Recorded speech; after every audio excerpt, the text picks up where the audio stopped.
So we are recording. Let's get back to square one. Okay.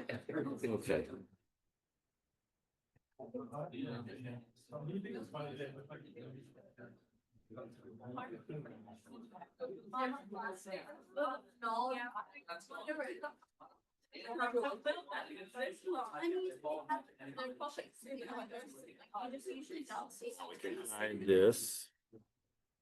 Options. Video panel. Go. So now I think we're set. That's good. And I'll introduce you. Now, this is your, Oh, you have a cooker? yep, Oh. it is now on.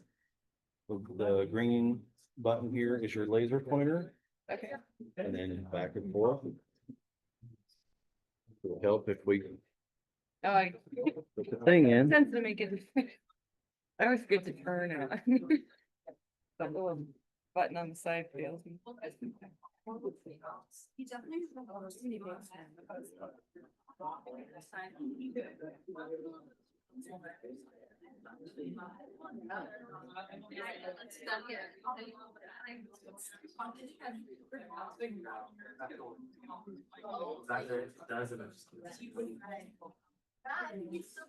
You would, but why would you? With your name, like the last one, would that?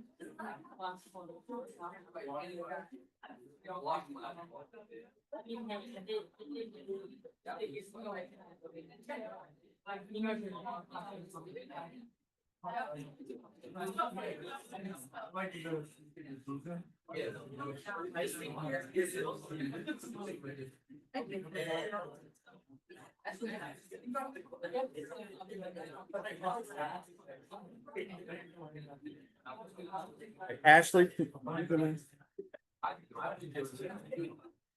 You can give mine a whirl. If that one doesn't work. This one not been working lately. Not clicking on it. It's on. Oh. It's like a brand new one. See it really goes.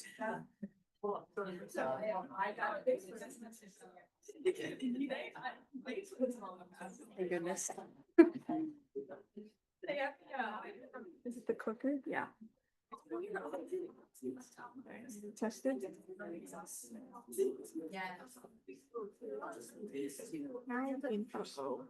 Wait, let me press that button.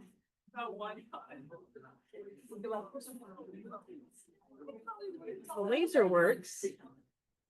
It's brand Would new. you be comfortable just using the cursor button? Or, yeah, you can use yours, yeah. Turn on. Give it a second. You're gonna take the batteries out. Maybe.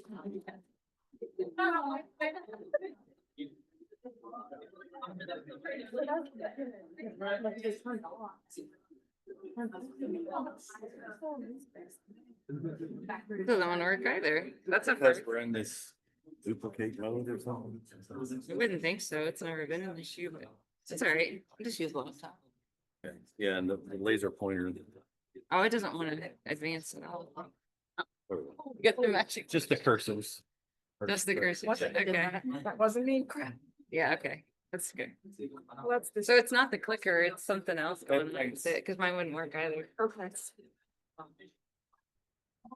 Okay. Thank you for your patience. I appreciate you all being here tonight. I want to introduce a very special guest, our first seminar speaker of the Stone Lab Seminar Series for 2025 is Jamie Emmert.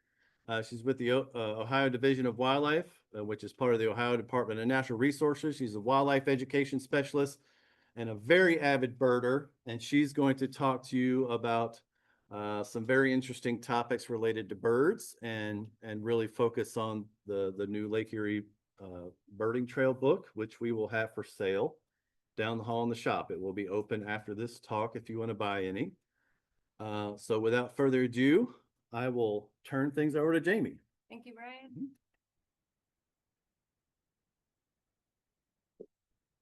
Well, thank you for the warm welcome. It's a pleasure to be here this evening. Are there bird nerds in the crowd? I've been told that there are some bird fans. Excellent. Well, thank you so much for coming here tonight, or I know you kind of had to be here anyway. At least Little Bird told me that, but I appreciate your humoring me nonetheless, and I will do my best to make it well worth your time. And I love to talk, and especially when it comes to talking about birds and wildlife. So this is pretty easy peasy for me. And I brought my husband along, and we're just having a grand old time here on the island hopping adventure. So I am really honored to be asked to come here tonight and to talk to you about the Lake Erie Birding Trail. And if you're not familiar with the Ohio Division of Wildlife, you can kind of picture our agency like a mothership or a great big umbrella. And that's the Ohio Department of Natural Resources, or ODNR. ODNR is a big agency full of divisions. And we are Ohio Division of Wildlife, or Division of Wildlife is one of many of those divisions. So ODNR is tasked with protecting natural resources here in the Buckeye State. And as you may presume, Ohio Division of Wildlife is charged with protecting what type of natural resources? Toughest question you're going to get all day, I promise. So yeah, we are protecting hundreds and hundreds of species of wildlife here in Ohio, ranging from birds to mammals to reptiles, amphibians, fish, and invertebrates, and so on and so forth. So we have a tremendous task, but we are full of hundreds of employees who are very dedicated to nature and protecting our wildlife resources and their habitats for which they live, or where they live. So without further ado, the next 45 minutes or so, I will talk about how I wound up as a professional bird nerd. Also, my more professional title is Avian Education Coordinator, and I'll talk about where the history of the Lake Erie Birding Trail, where we are now, because we've breathed some new life into it in the last several months, and the future, what we perceive to be happening in the next couple of years with the trail, because we just can't stop. And then there's a surprise announcement that's going to be very meaningful, especially to those of you who are planted here in the Buckeye State, or if you come back often. And even if you don't, hopefully it still is exciting for you. So as you might presume, I was immersed into wild things as early on before I could even walk.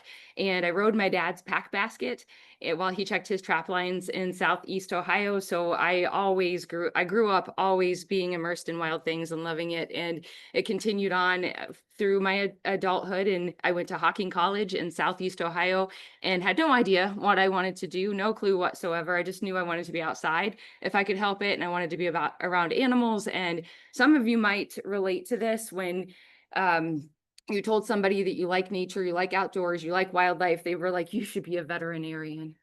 I got so sick of hearing that, because I was like, gosh, they can't possibly be the only thing out there for people like me. And I just knew, like, I admire veterinarians. I think it's clearly a critical position and a job, and very difficult, but it just clearly wasn't for me.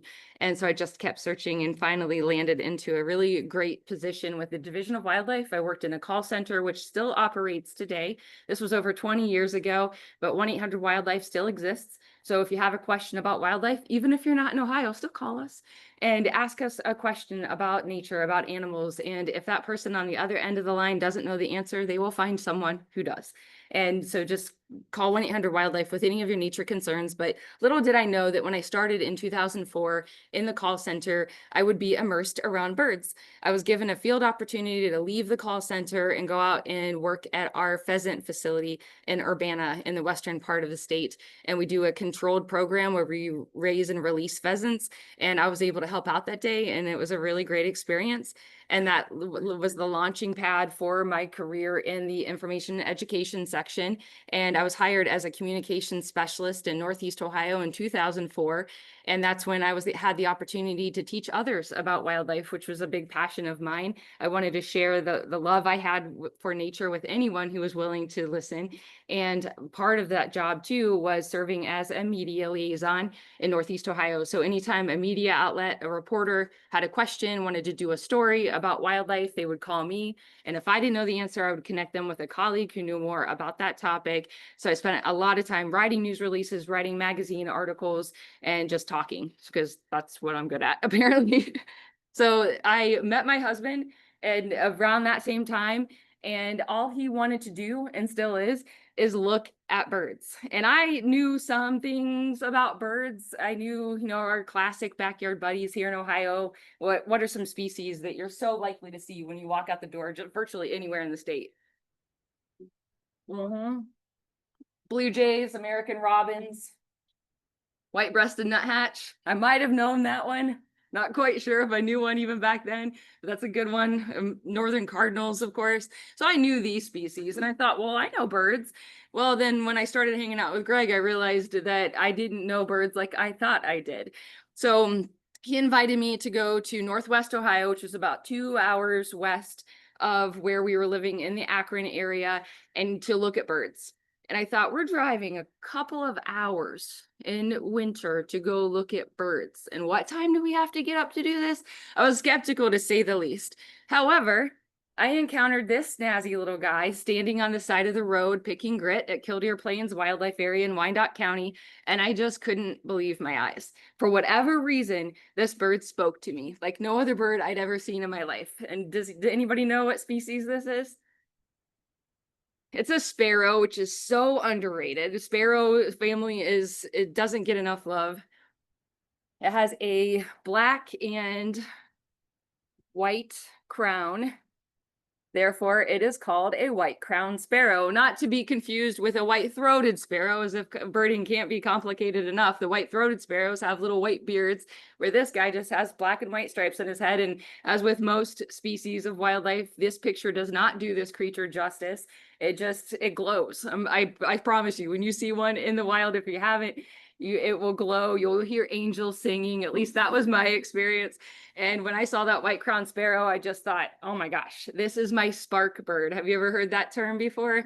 Yeah, everybody probably has a spark animal or spark plant of some sort, and this was my spark bird. So that's when I realized that this was, okay, this is something I could get behind. I'll drive 2 hours to go look at birds if I see stuff like this.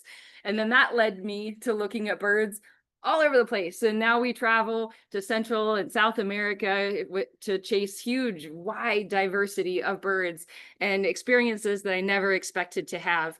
And this is a species that is very likely a spark bird for many. Do you know what species it is if you don't cheat by looking at the screen too closely? Yeah, so this flame-throated, gorgeous creature is a Blackburnian warbler, and the video is a little delayed. But this is a spark bird for many because of that flame orange throat is just exquisite and hard to deny the beauty of this creature that will break your neck if you spend too much time looking at it, because you have to stare at the treetops in order to really appreciate this bird so much of the time. But these Blackburnian warblers are creatures that we sometimes like to reference as our birds because they spend so much time here in Ohio. So much time is in a few weeks, but they're merely passing through. And these birds are coming from the Colombian Andes and flying their little tail feathers off as far north into the boreal forests of Canada. So these birds are coming from Colombia, from Ecuador, and flying thousands of miles in order to achieve this spring migration and breed and nest in the boreal forests. So you can picture this Blackburnian warbler at the treetops in this summer boreal forest, just singing his thin, wiry song, and the female in a nest just as high, and just incredible for this little half-ounce, half-inch mega migrator. I mean, this tiny little bird is flying 2,500 to 3,000 miles. In how much time do you suppose? Or maybe you don't suppose, maybe you know. How much time does it take a Blackburnian warbler to fly from the Colombian Andes to the boreal forests of Canada? Would you believe me? Yeah. Yeah, sometimes 2 weeks, sometimes 3, depends on the weather. So they're not going to fight the weather. They're going to wait for mild conditions and try to use the wind at their backs, literally pushing them across Lake Erie. So burning fewer calories in the interim. But they all do it, at least with these warblers, with those, by navigating those gassy bubbles in the night sky. They're flying over our heads when we're tucked in our beds so much of the time, and they're just cruising. So we're snoozing as they're cruising, and they make it up to the boreal forest. And then, because they must be gluttons for punishment, they turn around at the end of summer and do it all over again, going back through Ohio on their way to South America and Central America, spending the winter, and then turning around and doing it all over again in the springtime. And they're not alone. They're joined by thousands and thousands of their feathered friends, species like these, in order to find their spring migratory, their summer breeding grounds. What are these species? So let's look up here at the top left, this stunner. Yes, ma'am. Yeah, indigo bunting, of course. And in the top center, we have them flying all around us. Yeah, barn swallow. I saw him nesting at the Bayview office. Baltimore Oriole, indeed. Down here in the bottom right corner. The bottom, sorry, yep, bottom, yep, did I say bottom? I meant bottom, yeah, bottom left is indeed rose-breasted grosbeak, a spark bird for my husband. In the bottom center. Yeah, lots of recognition there, yep. Indeed, and then in the bottom right. Black-throated green warbler. So all of these birds are either migrating through or fanning their romantic flames by staying right here and breeding in Ohio, like the scarlet tanager, the rose-breasted grosbeak, the indigo bunting. And they're staying here as residents. All these species actually could be found in Ohio in some form, in some part of the state, nesting. So they stay here and spend their summers breeding, but then they move back to Central and South America to spend their winters. So we know that so many of us can identify with birding, even if we don't do it ourselves, that we know it can be a fun, adventurous hobby. And I always say that the birds get me out there, but so many things keep me there. I don't get out there and only pay attention to the birds, but they're a big deal for me. But they're also a big deal for our economy. And I won't spend a lot of time on that, but I'd be remiss if I didn't mention how important birding is to not just our state, but to the nation and to the globe. And when I say that birding brings the bucks, I'm not talking antlers. I'm talking dollar bills.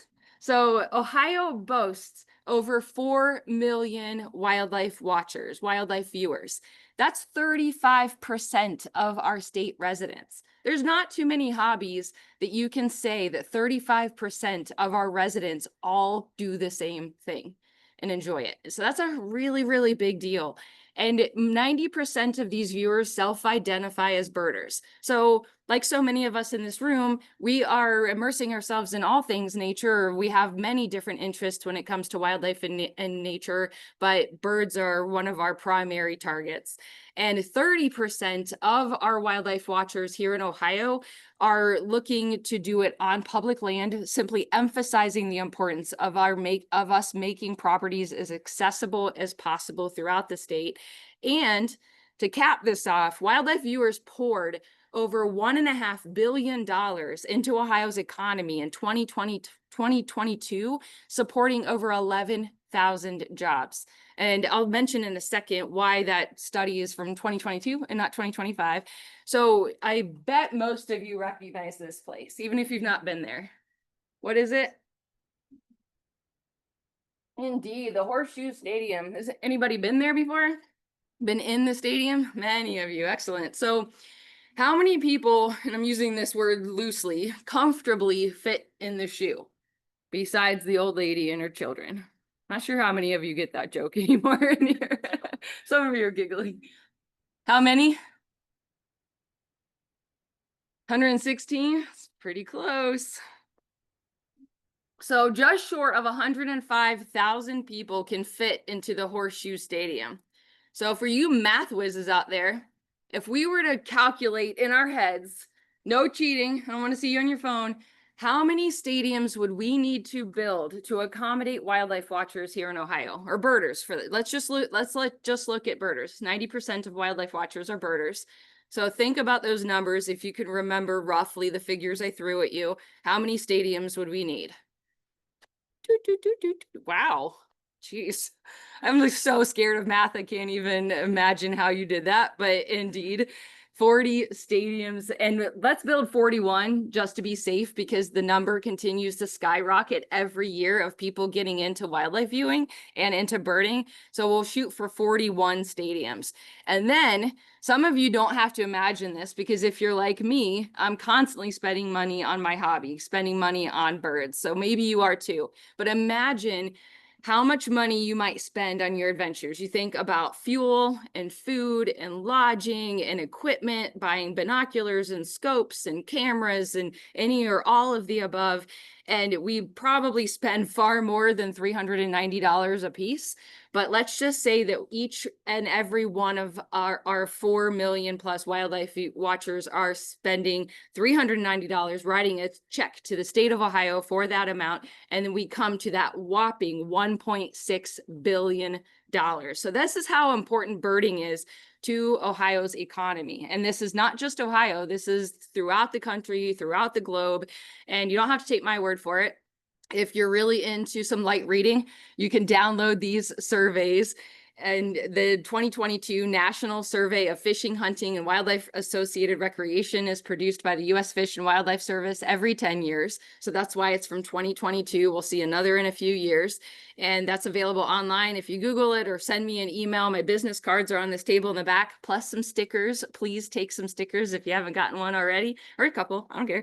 And you can Google it, or I'll send you a link if you send me an email. And then just to get an even stronger pulse on what's happening here in the Buckeye State with our wildlife related recreation, we combined efforts with Responsive Management, the Wildlife Management Institute, and Southwick Associates to get a better pulse on the economic contributions of Ohioans to outdoor recreation. So both of these surveys, if you need access to this information, to this data, please look them up online or shoot me an email. I'll gladly send you a link.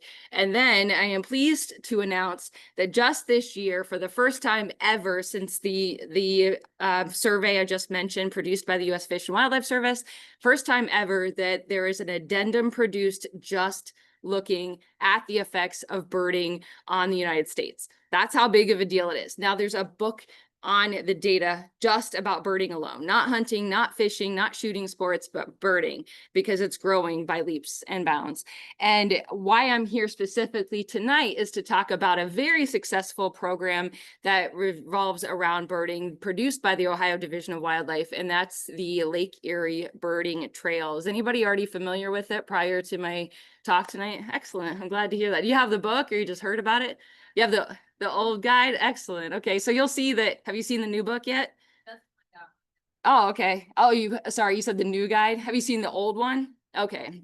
So the old one's a little bit different, so that doesn't mean anything if you haven't seen it, but we breathed some new life into the Lake Erie Birding Trail, and we like to refer to the Lake Erie Birding Trail as a gateway to exploration. Like I mentioned, a lot of us can identify with the fact that the birds get us out there, but so many other things keep us out there. So that's kind of how the Lake Erie Birding Trail works, is that we're using birds as catalysts to try and encourage people to get out and explore new sites. All these sites are within range of the Lake Erie system. So within maybe a 30 minutes drive. Some of them are right on Lake Erie. And for instance, this one isn't too far from us right now. Site number 67 on North Bass Island State Park within the Lake Erie Islands Loop is one of the 90 sites on the trail. So when we built the trail to begin with, it happened in 2014. My predecessor worked with a whole crew of people to establish 88 sites and designate 7 different loops, ranging from the Indiana border in Swanton, Ohio, just west of Toledo, eastward to Conneaut, so along the Pennsylvania border. So this is 412 miles, representing 88 sites and 7 loops. And the loops kind of were just a way to offer people bite-sized adventures. So you visit the Ashtabula Loop, which is 7 sites, and then you can move westward and visit the Cleveland area loop, which is 26 sites, because there's just so much going on in the Cleveland area. It gets a hard time from people, but Cleveland is really pretty great for nature, and it's just continuously improving. And then you moved west and there's another loop, and these areas are divided by habitat types. So kind of just an idea of like, you're going to get the same sort of or similar habitat types in each and every one of those 7 loops. So when the program was launched in 2014, we had this coffee table style book that was kind of big and cumbersome, but chock full of information about these 88 sites that you can go there, what kind of birds you're going to see and experience, what other natural features, how to get there, what kind of amenities and all those good things. And then there's a sign at each one of these sites. You can see the sign in the picture there just to let you know that you have arrived at the right place. And our chief, Kendra Wecker, you can safely say that our #1 boss lady in charge was this program probably wouldn't have happened without Kendra Wecker. Wildlife diversity runs deep in her veins. She was our wildlife diversity coordinator for a very, very long time. She's been with the agency for over 30 years and mostly in leading our wildlife diversity section, only then to be promoted to chief just a few years ago. And it's the best thing, in my humble opinion, that's ever happened to our agency, because she lives and breathes wildlife diversity and all the things great about wildlife. And speaking of #1, is any Ohioans in here recognize this spot in the eastern part of the state in the Ashtabula Loop? That looks like Pontiac Beach. Yes, sir. You're right. Thank you so much. The Conneaut Harbor. Conneaut Harbor is site #1 in the Ashtabula Loop. And the best thing I think about this site is that I can pull my van up to the water's edge on the most brutal winter days, which are some of the best birding days at Conneaut Harbor, and hope that I am graced with the presence of these relatively rare waterfowl, known as brant. So if I see the brant coming, I can jump out of the warmth of my van, enjoy their presence, and then dive back into the comfort of my car, waiting for another really cool creature to reveal itself. So I mentioned that the original trail was composed of 88 spots, 88 sites ranging 412 miles across the shoreline, with some sites that we just simply couldn't deny. Like you can see all the way down here is site number 25. Anybody have any idea what site that is in Summit County, northern Summit County, north of Akron? It's our only national park. Cuyahoga Valley National Park. Yeah, so there's dozens of species of breeding birds, and it's just thousands of acres that we couldn't deny. So you need to go inland for 30 minutes to see this place, but we knew that it would be worth the effort. And then you just dive back up north, spend a little time on the lakeshore, and then come back inland again for 39 and 40, which is Finley State Park and Wellington Reservoir, which are also special sites, and then dive back up north. So not all the sites are right on Lake Erie, but within 30 miles drive or so. So we haven't changed a lot. That was the original trail. We added a whopping 2 sites, but we swapped out several sites too. And I'm not going to reveal too much, because I would really like to see you buy the book for yourself, but buy it for friends and family too. It makes a great gift. So the new Lake Erie Birding Trail guidebook is very different than the old one. We shrunk it down and tidied it up a bit and modernized it. And then we added a checklist and a trail map too. It's laminated and slides in a pocket inside the book, so you are able to check off the birds that you enjoy along your adventure. And let's have another pop quiz, because this site is very meaningful in the fact that when I announced over a year ago that I was working on the new Lake Erie Birding Trail and breathing new life into it, the #1 question I got was, why is this site not on the trail? Like, people were angry about it, and rightly so, because this is such a special site in Ottawa County, and it was managed by Metro Parks Toledo. And it's just such a special place. Does anybody recognize this archway? Very close by. So it's just a few minutes away. Howard, indeed. Yeah, Howard Marsh Metro Park. And it didn't exist back then, and at least not in its current form. So Howard Marsh Metro Park back in 2014 was a working farm. It was nothing but agriculture. And in the last 15 years or so, it has been developed into what it is now, which is an incredible space that boasts 260 species of birds and is an incredible, complex, expansive wetland where you can see super cool birds like these 2 cool creatures. Anybody recognize the one on the left? I hear it. Yep, shout it out. American avocet, indeed, which is relatively rare for Ohio. No, plenty of yellow legs there though, but this one is a black-necked stilt. So a species that you saw them nesting, right? Yeah, my husband captured a picture of one nesting at Howard Marsh this past spring. So yeah, really special place. And it's the only place in the region where you can rent a kayak and go immerse yourself in the habitat and gain a whole new perspective, because there's plenty of walking trails and it's brutally windy. So good luck with the kayak, because there's never been a day I've been there where I didn't feel like I was going to get blown away. But it's really exciting to be able to see your adventure from that perspective. And it's a kayak share that you just run your credit card, pop the door open, pull out your kayak so you don't have to drag yours away from home, and then put it back at the end of the day and you're all set.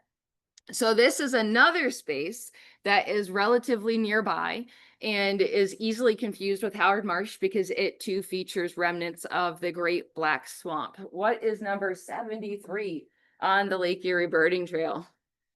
Somebody just said it. McGee Marsh Wildlife Area, indeed. You recognize this visitor center? Has anybody been there? Excellent. Yeah. So a few of you were there just last night, right? Pretty stellar place. So yeah, fresh in your memory. But if for those of you who didn't recognize the center and you've been there, you probably recognize the boardwalk, because that's the place to be, especially if you like to be shoulder to shoulder for 2 weeks in the month of May, revolving around Mother's Day. It is nuts. And I mean with birds, but also with people. It's just so packed because it is truly like a mecca for bird watchers. And we renovated the visitor center just a few years ago, and it aligns with so well with our mission to help promote and educate and bring awareness to the wetland, the importance of wetlands and the importance of McGee Marsh Wildlife Area. So when you walk in the door of the visitor center, last night, some of you were able to, did you meet Kelly? Yeah, my colleague Kelly Schott was there, and she is the heartbeat of the operations, the visitor center. So you when you walk in, you might encounter Kelly first, but then you encounter this cool creature of the Lake Erie region that used to be relatively non-existent, and in the last several years has the population continues to grow. What species is this fishing fanatic? American white pelican, indeed. Did you know that a pelican is a wonderful bird? It is. A wonderful bird is a pelican. Its beak holds more than its bellican. It stores enough in its beak to last it a week. I don't know how the hell it can. It is not scientifically accurate. Don't shoot me. My grandpa taught it to me before I was even old enough to walk, and I believed it for a long time. But there's not just pelicans in this visitor center. There's all great creatures of the marsh. So if you haven't been there, I highly encourage you to spend some time making a visit. And if you want to know more about McGee Marsh and the other 89 sites on the Lake Erie Birding Trail, please grab a book, because these are the types of things that you will gain knowledge about from the book, including what species to look for, really noteworthy rarities, how to find it, what entrances to use, amenities. And if you click on the QR codes at the bottom, that one QR code will take you to the eBird checklist and the other to our website. And there's so many other cool things going on with the birding trail. So I'm so glad you asked for me to tell you more about that. We are now on an app which is brand new to the program. So if you've ever heard of Outer Spatial, which is a free app that I am requesting that you consider downloading. It is really popular for state fish and wildlife agencies and park systems throughout the country. And so ODNR has been on Outer Spatial for a few years now. You can see state park trails. And then we added Lake Erie Birding Trail relatively recently. So if you download Outer Spatial, look for the Ohio Trails community, then just type in Lake Erie Birding Trail and you'll see us on there. So that's a free app available in the Google Play Store and the App Store. But we also have a website, which is lakeerieohiobirding.info. And a lot of the information that's in the book is on our website, plus some additional information too that we couldn't fit in the book, like natural features and other avifauna or other fauna and flora that you can encounter. So the website is a supplementary piece to the book where we can update you, obviously in a much more timely fashion. So between the app, the website, and the book, we're doing the best that we can to keep you as up up to date on the Lake Erie birding adventures. So this is what you'll see when you're on our website. You'll see a quick synopsis of a site and what species you're likely to encounter, which is an eBird link, and you can see from minute by minute what's going on with other eBirders or what they've seen as far back as a few years, and then or several years, as long as eBird has existed. And then at a glance is just the information about visiting that site, how to get there, who to contact for more information, and then go on and so on and so forth. So there's some really great information in there. And then we updated our signage at all 90 sites. We're still working on a few sites to get that signage installed, especially around this region, but most of the signs have been installed. So I encourage you, if you see a Lake Erie Birding Trail sign, please consider snapping a picture, or even better, a selfie, because we are looking into, congratulations, Dr. Alford. You didn't know that you are an adventurer. You are a super duper looper because you've completed all 7 loops on the Lake Erie Birding Trail. That's an actual title that we're giving in the rewards and incentives program, which is brand new to the Lake Erie Birding Trail program, is that we're currently developing certificates to recognize your adventures. So if you visit a few sites, if you visit several sites, if you visit all 90 sites, you'll meet different tiers and therefore have an opportunity to download different certificates. And we're exploring swag, so hats and t-shirts and other fun stuff to recognize your achievements. So please consider buying a book. And before, as I'm winding down, we are going to look at one more site, which is west of us near Toledo. And this is a really special place because you can see this rare and interesting creature that sounds like this. Can you describe that sound? Tapping, yeah. Does it sound like 2 glass marbles being smacked together? So, do you know the species? It's color of sunshine, hard to see in this photo. And it starts with, the second name starts with an R and ends in ale. Trying to help you out here. It's a yellow rail. So yellow rails are really tough to see, very rare. And I'm told that you're probably not going to see them very well, but you'll hear them at dusk and dawn. But you have to listen really closely because they're continuously competing with the chorus of spring peepers in the springtime and sometimes even into the fall. So they're running along the mile-long boardwalk. And if you listen carefully, you can hear them calling. So without further ado, the surprise announcement that I promised is that, does anybody recognize this space in a different part of the state? Any Southerners in the crowd? It's a big river system. Yeah, so we are pleased to announce this Prothonotary warbler is so excited that he's singing his heart out for us that we are now building an Ohio River birding trail, which will serve as a sister trail to the Lake Erie Birding Trail program to recognize a different but equally vibrant and important part of the state. So we want to recognize that it too is a gateway to all the wonderful things that nature has to offer. We weren't ignoring the other parts of the state by producing the Lake Erie Birding Trail. We just needed time to get around to it. And we promise that it will be full of ways to help encourage you to adventure. We are considering mirroring the Lake Erie Birding Trail by producing or selecting roughly 100 sites. And that's a tough job because right now we originally started with 200 sites that we selected just superficially by word of mouth, by searching eBird hotspots, and by just knowing what we all know within the agency about the spots running along Lake Erie within 30 minutes drive from the West Virginia, Pennsylvania border to the Indiana, Kentucky border.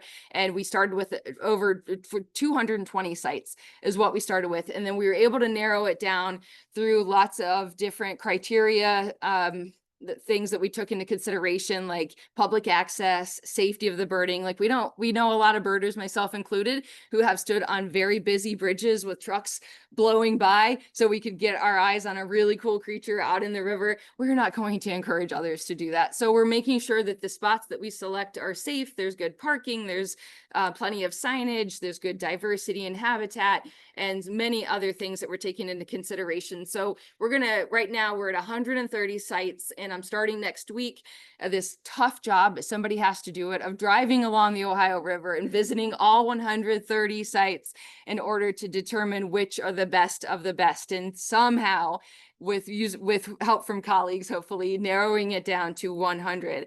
And I have gotten full support from a very important individual in Claremont County near Cincinnati. And on the right-hand side in the blue sweater is Matt Weissman, and he is the grandson to John Ruthven.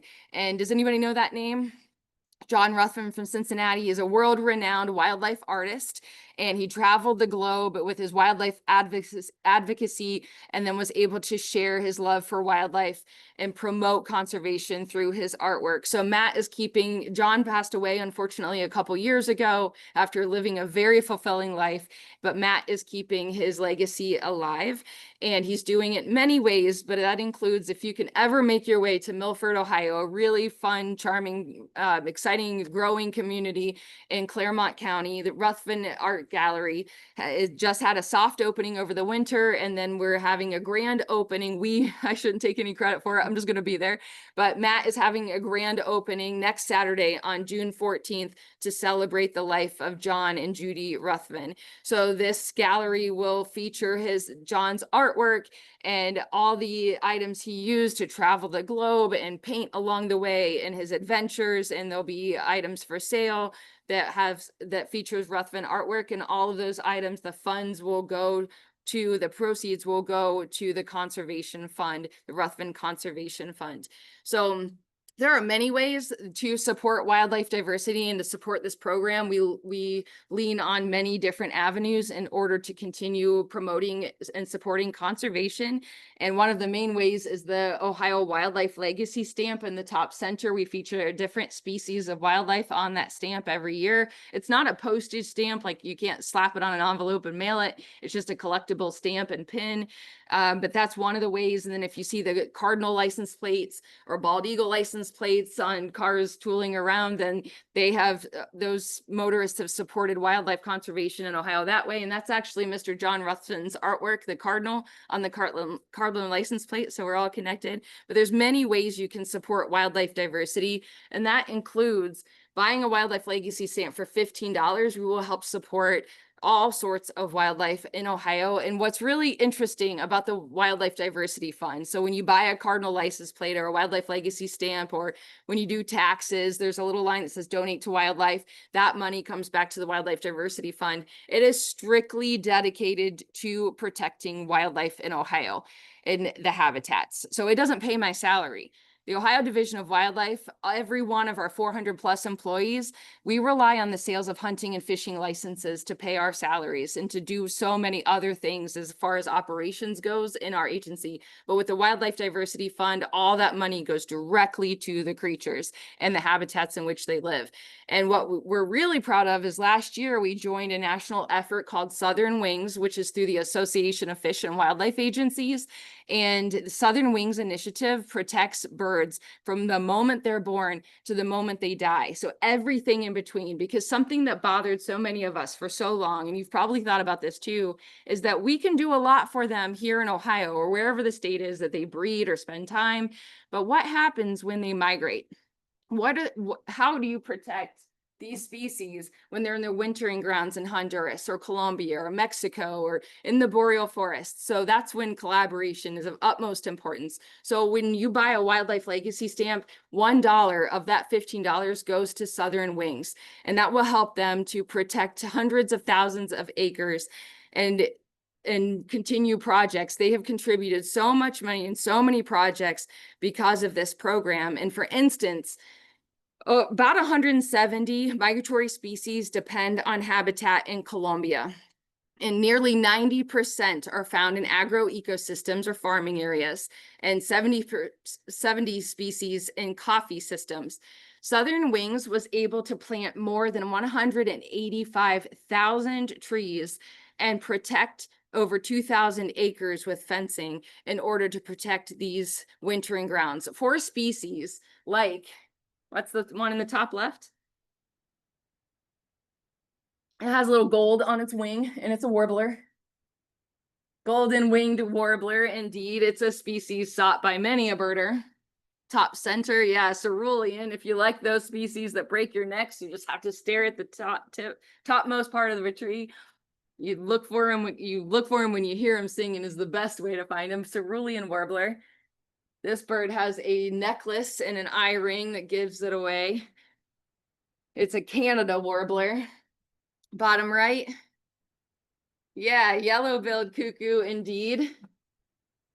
That gray vest, the flanks are covered in gray. It's a type of flycatcher called olive-sided flycatcher. So these are some of the many species that benefit from southern wings because they're being protected in their breeding grounds and their wintering grounds.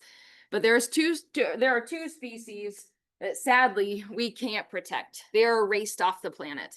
But that doesn't mean that it has to stop here. We can together work to ensure that no other species share their fate. What's the species on the left? Carolina parakeet, indeed, our only native parakeet to the eastern United States. It was eliminated, completely vanished from existence just a few years after the species on the right. Passenger pigeon. Once numbering in the billions, it's gone. It's completely overhunted. Habitat was eliminated to allow for their existence. We don't have to see that ever happening again. We can't protect them now, but we can ensure that it never happens in the future by protecting habitats through conservation, just caring, building awareness, sharing things like the Lake Erie Birding Trail, getting people outside and immersing you. That's what you're doing. The research that you're doing, the education and awareness, the collaborations that you're doing, that all works together to ensure that everyone can relate in some way, shape, or form to the wild creatures that we all care about so much. And if you go with it, with the confidence of this young birder, you got this. We have all got this. So channel her and we're going to be okay. So I couldn't have done this anything without all these tremendous people. This program has been a huge effort and we've all collaborated to make it happen. But we are so grateful for your support too, for having me here tonight to brag about it. So thank you so much for your time and I hope to see you on the trail.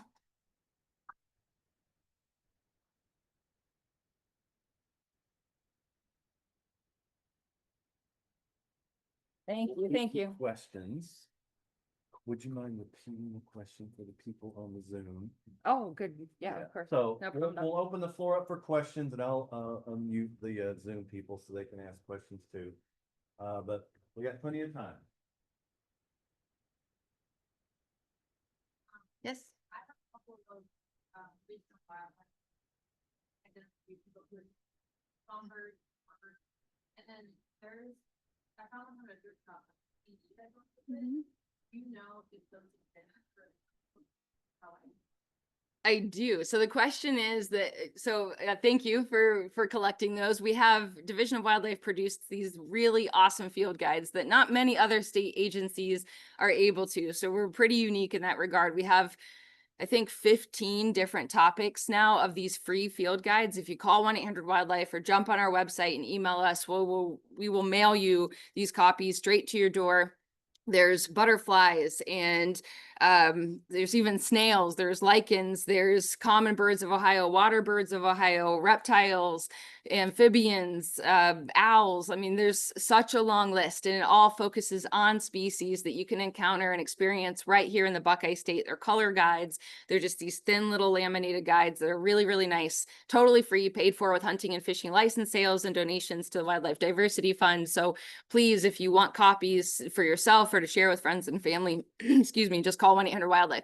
And for a long time, we were able to produce sound CDs to go along with some of the field guides. So the lichens field guide sound CD wasn't very interesting. No, totally kidding. We only produced them for the birds, but it was common birds, water birds, warblers, and owls. And they were really popular for a long time. And then suddenly they didn't become very popular anymore. You want to know why? Yeah, some of you are probably in the crowd going, what's a CD? But yeah, nobody listens to CDs anymore. And we have tried to collaborate with agencies and organizations to figure out how we can get those sounds online, but we have not succeeded in doing that. These are humongous files of hundreds of species, hundreds and hundreds of species. So yeah, we just don't know how to make that happen yet. So we do not, to answer your question, produce the sound CDs anymore, but they're still out there in existence somewhere.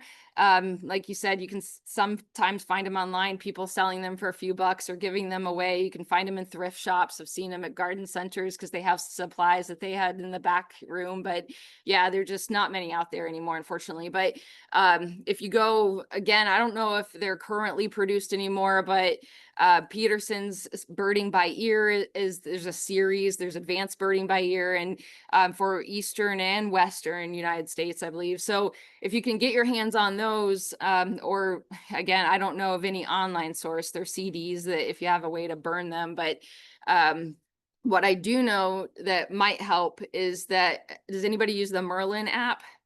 Yeah, everybody, yeah, you all gonna know the Merlin app. So that has come such a long way at helping learn, and it's not perfect, but it is a really nice supplementary tool. But there's also, in addition to Merlin, if you're willing to shell out a few bucks, there are other apps that are super useful in helping not so much learn, but at least if you hear a call, and you can run it on Merlin, and then as you learn the sights of birds or you hear a sound and you think that's what it is, you can play it through the app. And I have iBird, which I paid 20 bucks for. I'm a huge fan of iBird because it has illustrations and photos, fun facts about the bird, talks about field marks, it plays sounds, and it's all encompassing and really helpful. My husband has Sibley, which is really great too. I think that's 20 bucks as well. And it offers all the same things, and one app is better in some ways than another app is better in other ways. What I do like about Sibley is that you can compare species very comfortably. So you can pull up an image of one species and then a similar one on the same screen right below it and compare them eye to eye. So that's really helpful, and I'm not aware that you can do that in iBird. So one of the things that I suggest is probably better is what Sibley offers for that comparison option. So did I answer your question? Okay. What else? Mhm. Thanks for asking that. The Ruthven Gallery opens in Milford. A grand opening is next Saturday, June 14th. Yep, so they have a website. They're on Instagram too, I believe. So check them out or email me, grab my business card, grab a sticker too, don't forget. And I can shoot you information. Get business cards. Yeah, on the table right there. Yep. When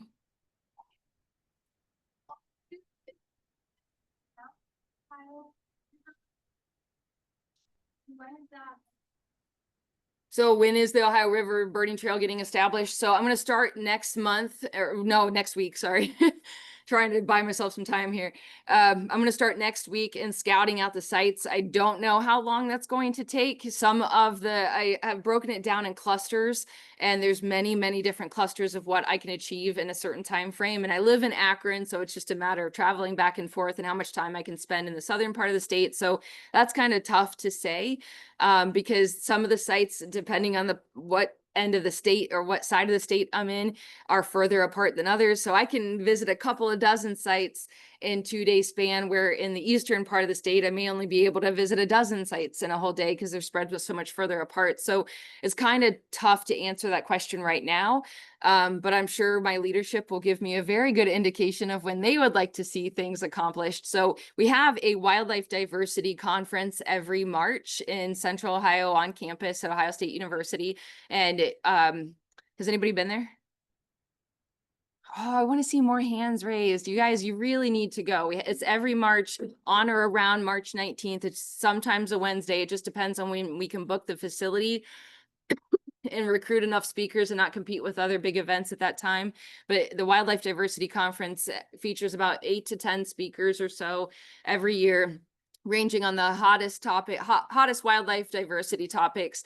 And it's just a really fun, educational, affordable day. So I highly recommend it, but we'll probably know more there. So if you can try to plan in mid-March to visit us at the Wildlife Diversity Conference, March 2026, I'm sure we'll have an update on the Ohio Birding Trail. But visit our Lake Erie Birding Trail webpage and follow us at Division of Wildlife's Facebook page or Instagram page, and you'll get more information that way too. And our main Division of Wildlife page is wildohio.gov, and we'll post information on there as well. Thanks for asking that. Yes. Since, the Ohio, they're board multiple states, is there gonna be like cross-state cooperation with it, or is it just gonna be strictly Ohio? That's a great question. So the question is, are we going to work with other states, because Ohio River does share borders with Kentucky, Indiana, West Virginia, Pennsylvania. So there were so many sites that I wanted so desperately to consider, especially like there's the Ohio River National Refuge, which those properties actually belong to West Virginia. And I wanted to be like, can I just scoot it over like a quarter of a mile into Ohio's boundaries? So I don't foresee any collaboration, because we want these sites to be strictly represented by Ohio, but you never know. A lot still has to be determined. We're just trying to select sites right now. So once we select those sites, we run them by our leadership, and then we'll go from there. So it's very possible we collaborate now on hunting and especially fishing, but hunting because of waterfowl flying back and forth, for instance, and fishing because we share that water space with West Virginia and Kentucky. So we're constantly collaborating on how to develop and maintain regulations and enforcement protections and all that stuff. So I wouldn't be surprised, because birds like to move too. And a lot of the eBirds hotspots it is confusing, because you can see the birds that you see are actually in West Virginia, but you're standing in Ohio. So yeah, a lot more questions and answers right now. Thank you. Kind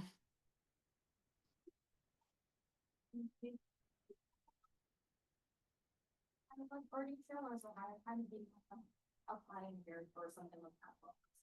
Thanks for that question. So the question is Ohio being a pioneer with our birding trail? Do other states have birding trails, and many other states too? So back in 2014, I'd like to believe that we were probably pretty unique, because that was quite a long time ago, where I've seen lots of birding trails in other states pop up since then, but I don't know who the first was. Like the Great Florida Birding Trail has existed for a very long time and is very extensive, hundreds and hundreds of sites, multiple books.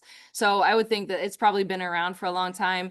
But the last I heard, there's, I think, over 30 states now boast some sort of birding trail, which 20 years ago when I started with the agency, I bet there were only single digits. And in fact, I belong to a working group of wildlife and nature tourism state agency employees. So people who have positions like me, but in other state fish and wildlife agencies throughout the nation. And we have dozens and dozens of those people on the call every month talking about what's going on in their state. So like I said, with birding, that topic continues to grow. So yeah, it's not as unique as it used to be, but birding trails have been around for a number of years, for sure, well over 10 or 15 years. Birding has been a big deal for decades. It's just gaining so much traction now.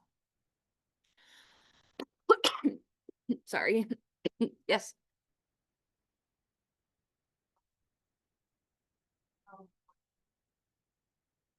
Okay, thanks. So what are some of the positions I've held before? So with Division of Wildlife, specifically with Division, my very first official position was serving in the call center. So I was thrown in a chair and told to answer calls when they came through. And I was given no training whatsoever. I was just told to answer wildlife questions. And if I didn't know the answer, find somebody who did. And you can imagine, I got every question on their sun. Some of the questions didn't even relate to wildlife. People were just desperate to have a human on the phone to listen to them.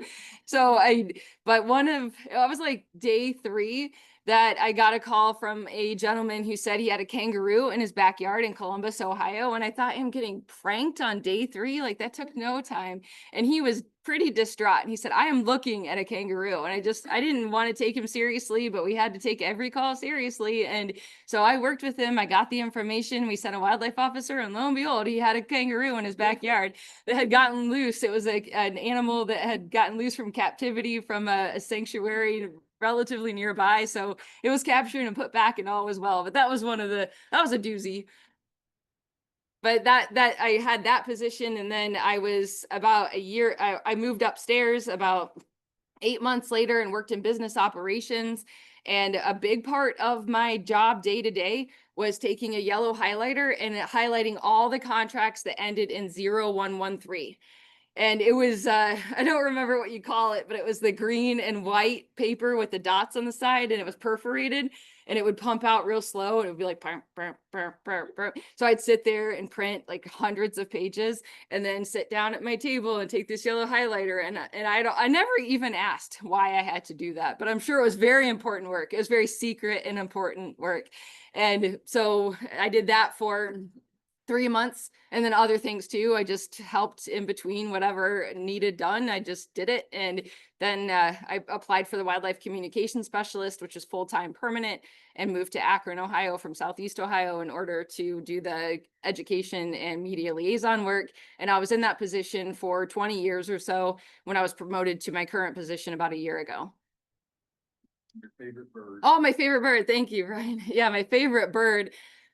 Ooh, that's tough, but I guess my heart belongs to the white-crowned sparrow, because that was the bird that just sang to me and was the one who really opened my eyes. Kind of like internship positions exist in wildlife.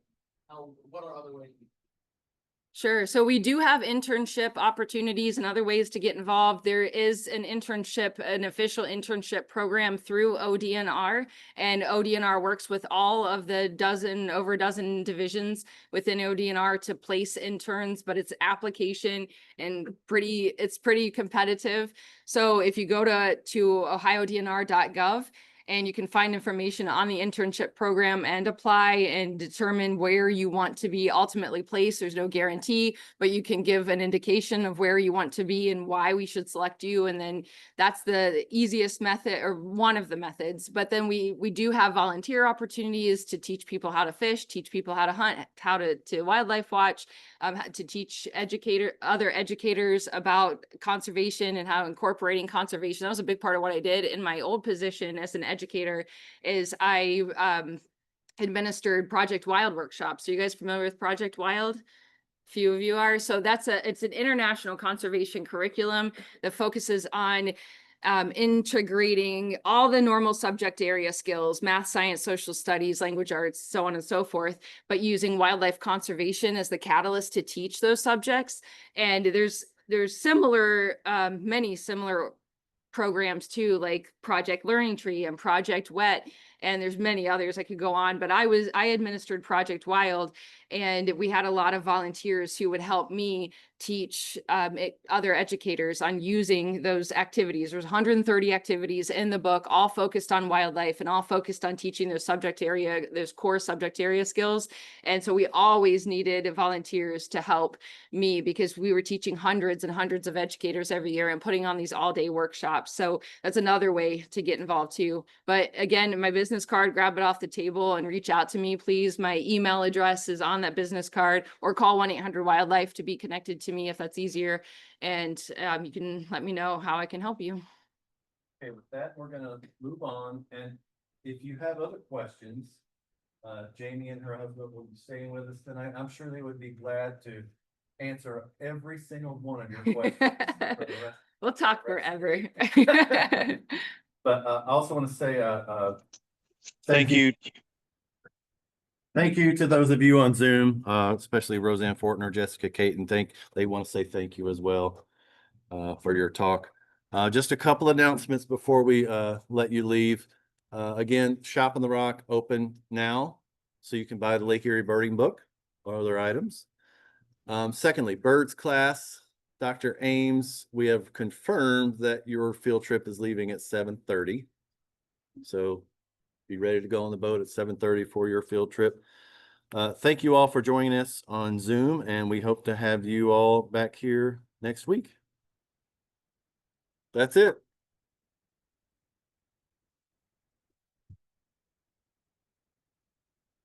Thank you. That was awesome. Thank you so much for doing that and for being here.